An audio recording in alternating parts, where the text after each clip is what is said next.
I had once believed my life was perfect. Jessica and I had been happily married for 5 years, living in our dream home in Boston. Then my younger brother Travis asked to stay with us during a rough patch. Little did I know he would destroy everything I had built. 3 years after Travis and Jessica disappeared with my money and dignity, I reluctantly attended our family reunion.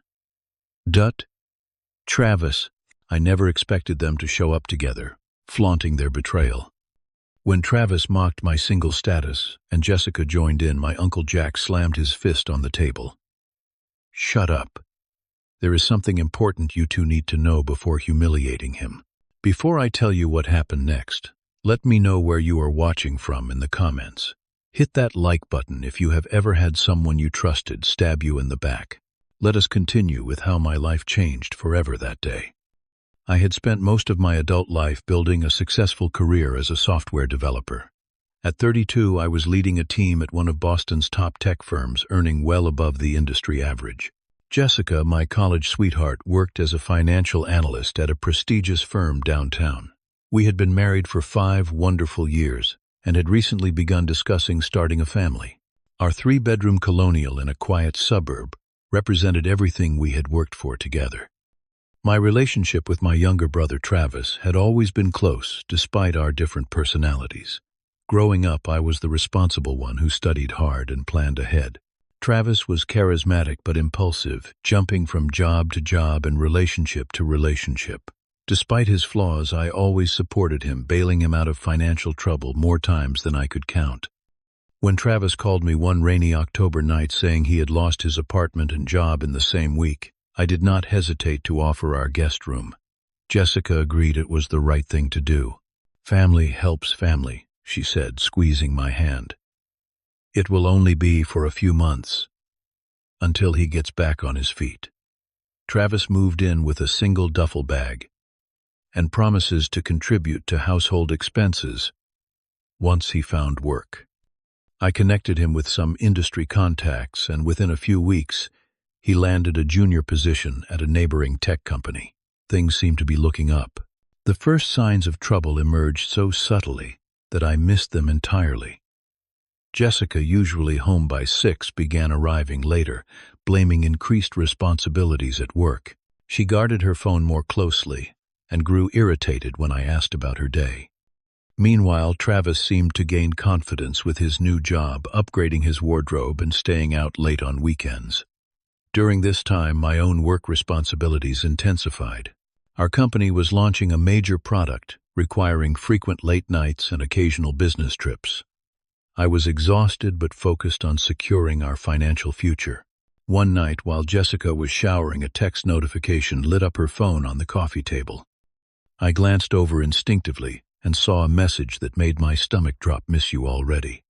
Tomorrow, same time." The sender was listed as Tara Work, but something felt off. When I casually mentioned the text, Jessica became defensive, accusing me of spying on her. "Do you not trust me now?" she demanded, storming off to the bedroom. I convinced myself I was overreacting. The stress of work and having Travis in our space was making me paranoid. I trusted my wife and my brother completely. 3 weeks later, I returned home a day early from a business trip to Chicago. The presentation had gone exceptionally well, and I wanted to surprise Jessica with the good news and the bottle of her favorite champagne I had picked up at the airport. Our driveway was empty, but lights were on inside. I entered quietly, hearing muffled sounds from upstairs. The scene that greeted me in our bedroom destroyed my world in an instant. Jessica and Travis together in our bed. The bed I had shared with my wife for 5 years. The betrayal was incomprehensible. They scrambled apart, but neither seemed particularly ashamed. Simon, Travis said coldly, as if I was the one who did not belong there. "You were supposed to be back tomorrow." How long? I managed to ask, my voice barely functioning. Jessica pulled the sheet around herself. 6 months, she said with a coldness I had never heard from her before. It just happened, and then we could not stop. "We were going to tell you," Travis added, though his tone made it clear he did not really care about my feelings. "Tell me what?" that my brother and wife are having an affair behind my back in my own home. Jessica's response cut deeper than anything. You are just so boring, Simon. So predictable. Travis makes me feel alive. I spent that night in a hotel, unable to process the magnitude of their betrayal. The next morning, Jessica sent a text saying she wanted a divorce and would have her lawyer contact me. Within days, legal documents arrived. Travis cleared out his things while I was at work, not even leaving a note. I learned from my bank that Jessica had withdrawn nearly $30,000 from our joint savings account the day after I discovered them. Then they vanished together. No forwarding address, no contact with mutual friends. I later discovered Travis had quit his job without notice. Some family members knew where they had gone but refused to tell me, saying I needed to move on and let them be happy. The Williams family, once tightly knit, fractured along lines of loyalty. I hired a private investigator briefly, but realized it was just prolonging my agony. What was the point of finding them? The betrayal had already happened. The marriage was over. My relationship with my only sibling was destroyed. I needed to focus on surviving. The months following their disappearance were the darkest of my life. I barely functioned, going through the motions at work but accomplishing little. My boss, sympathetic at first, eventually gave me a warning about my performance. I could not sleep in our bedroom anymore, spending most nights on the couch until exhaustion overcame my racing thoughts. The house that once represented our future now felt like a museum of broken promises. Every corner held memories that stabbed at me daily. I lost 20 pounds without trying, forgetting to eat for entire days. Friends invited me out, but I declined, unable to bear their pity or answer questions about what had happened. Several Williams family gatherings came and went without my attendance. Some relatives took Travis's side, suggesting I must have done something to drive Jessica away. Others simply avoided the topic entirely, creating an uncomfortable silence around my pain. After 6 months of this half-life, I knew something had to change. I sold the house for less than its value, needing to escape rather than maximize profit. I found a one-bedroom apartment in a different neighborhood, bringing only necessities and starting fresh with new furniture. The clean slate of the smaller space helped quiet the constant echoes of betrayal. My first real step toward healing came unexpectedly through my new next-door neighbor, David. He noticed me sitting alone on my balcony night after night and invited me over for a beer. Unlike others who pushed for details or offered empty platitudes, David shared his own story of resilience after his wife died from cancer. Pain changes us, he said. The question is whether you will let it destroy you or transform you. David introduced me to his therapist, Dr. Keller, who specialized in trauma and grief. Initially reluctant, I finally made an appointment. Dr. Keller suggested I start journaling, a practice I had always considered pointless. But pouring my thoughts onto paper each morning became unexpectedly therapeutic, allowing me to observe my emotions rather than drown in them. My Uncle Jack, my father's brother and the family patriarch, reached out persistently until I finally answered. Unlike others, he never sugarcoated the situation or defended Travis.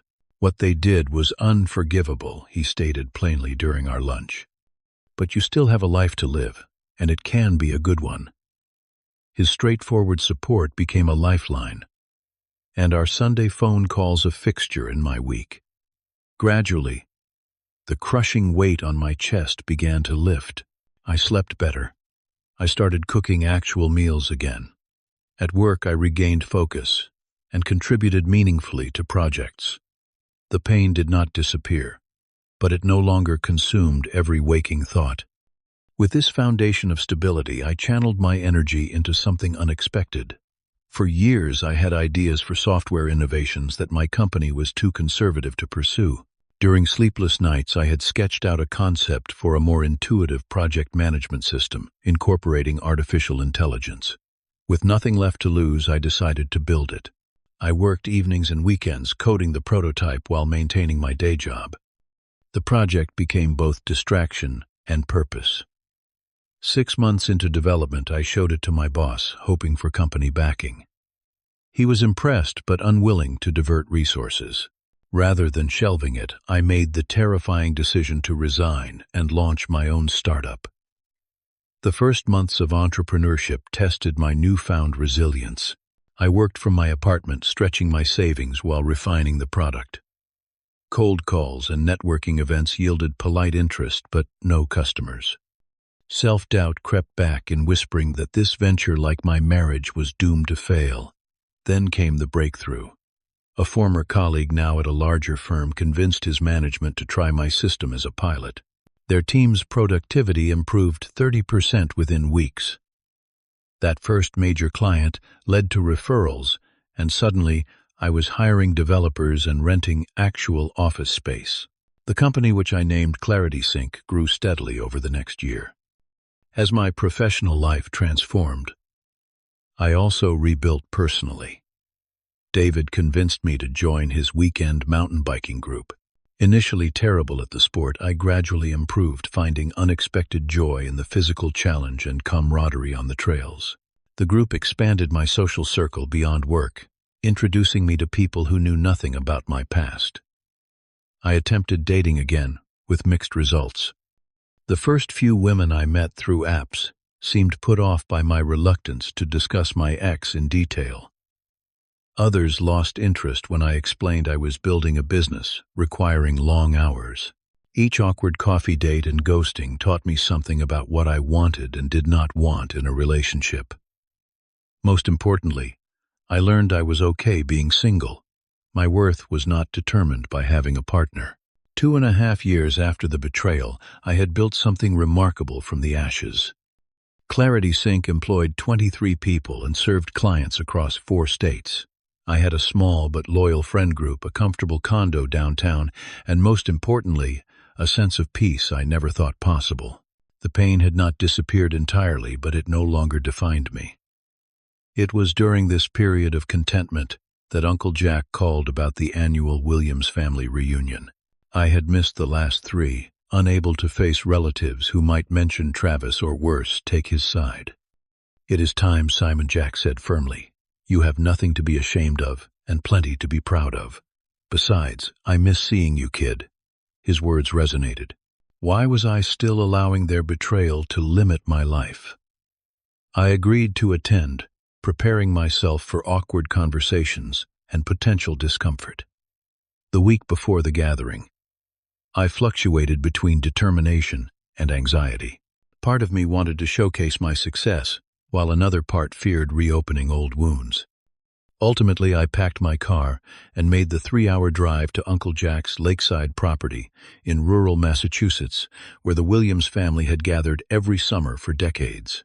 The sprawling property looked exactly as I remembered the weathered main house, with its wide porch overlooking the lake. The cluster of guest cabins nestled among towering pines, the dock where cousins would compete in cannonball contests.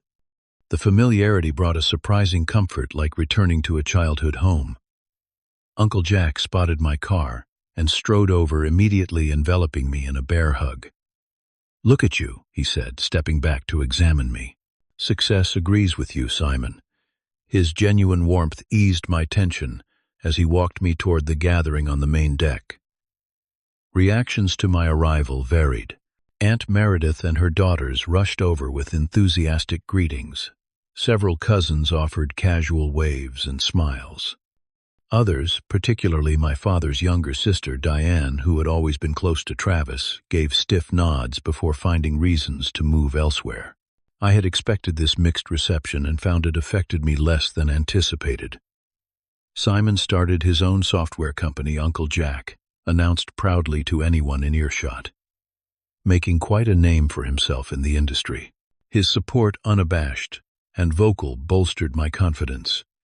I circulated through the crowd, engaging in conversations about work, the property renovations, and cousins' children, deliberately avoiding any mention of my past. By late afternoon, I had settled into a comfortable rhythm, helping Uncle Jack prepare the grill for dinner while catching up with relatives I had genuinely missed. The anxiety that had accompanied me on the drive up had mostly dissipated. I belonged here as much as anyone, regardless of what had happened. Then came the moment that stopped everything.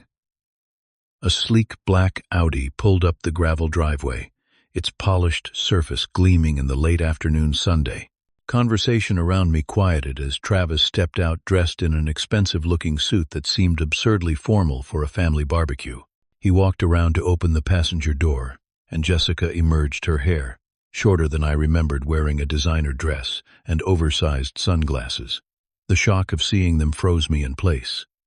3 years had passed without a word, and now they appeared as if returning from a weekend away. Uncle Jack's hand gripped my shoulder firmly. "I did not know they were coming," he whispered. "No one told me." A heavy silence descended over the gathering as Travis and Jessica approached. Some relatives looked uncomfortable, others curious, a few almost excited by the potential drama. I focused on my breathing, determined not to show how their presence affected me. "Well, look who decided to join us this year," Travis called out loudly, his voice carrying across the deck. He had not acknowledged me directly yet, greeting other relatives with exaggerated enthusiasm. Jessica stayed close to his side, occasionally glancing in my direction but quickly looking away when our eyes met. Dinner was a tense affair. Family members made strained conversation, while carefully avoiding any topics that might ignite conflict. I sat between Uncle Jack and my cousin Melissa, focusing on my food and contributing minimally to discussions around me. Travis, seated at the opposite end of the long table, dominated conversation with stories about his consulting business and their condo in Miami. As dessert was being served, Travis finally approached me directly, stopping behind my chair. "So, big brother," he said, his voice dripping with false casualness. "Still single? No one loves you, huh?" The table fell silent. I turned slowly to face him, seeing Jessica hovering a few steps behind, watching with an expression between curiosity and discomfort. "I am doing fine, Travis," I replied, evenly surprised by my own composure.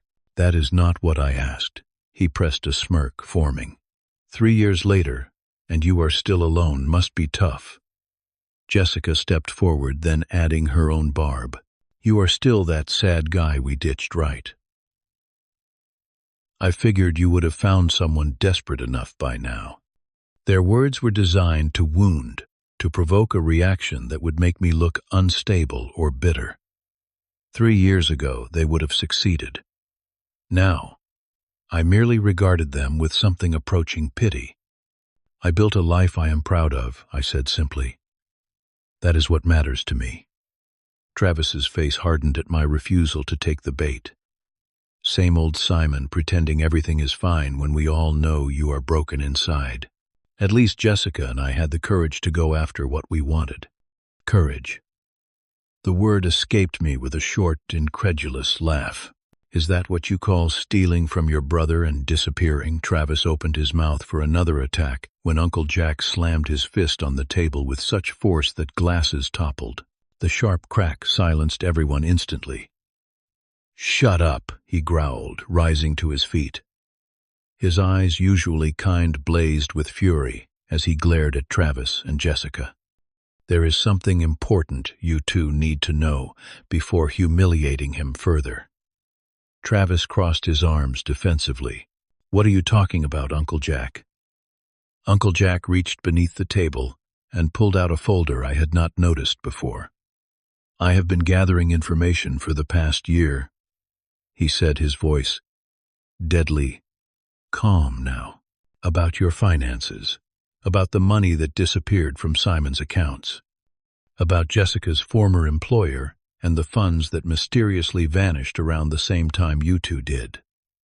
Jessica's sunglasses slipped down her nose, revealing widened eyes. "That is ridiculous," she stammered, but her voice lacked conviction. 3 different banks," Uncle Jack continued, opening the folder. "Wire transfers to accounts in both your names, withdrawals that coincide perfectly with large cash purchases." He looked up, his gaze unflinching. "The authorities have been very interested in my findings." Travis attempted a dismissive laugh, but it came out as a choked sound. "You are bluffing. You have nothing. The Miami condo purchased with a cash down payment 1 month after you left Boston. The Audi parked outside. Jessica's jewelry collection. All bought with stolen money. Uncle Jack turned to me. I should have told you sooner, Simon, but I wanted to be certain. As the revelations continued, I noticed other family members watching with expressions ranging from shock to vindication. Aunt Diane, who had sided with Travis, now stared at her plate, unable to meet anyone's eyes. And while you two were living off stolen money, Uncle Jack added, his voice rising, Simon here built a company now valued at $7 million. He did it honestly through hard work and innovation. The sad guy you ditched, he is more successful than you will ever be. Travis and Jessica's faces turned white like ghosts when Uncle Jack pulled out copies of bank statements, transaction records, and a letter from the state prosecutor's office. They will be here within the hour, he said quietly. I called them when I saw you arrive. Travis lunged toward the door, grabbing Jessica's arm roughly. We need to go. Now, he hissed. The panic in his voice was unmistakable as he tried to pull her toward the exit. Family members moved aside, creating a path not out of deference but disgust. The police are already outside, Uncle Jack announced calmly.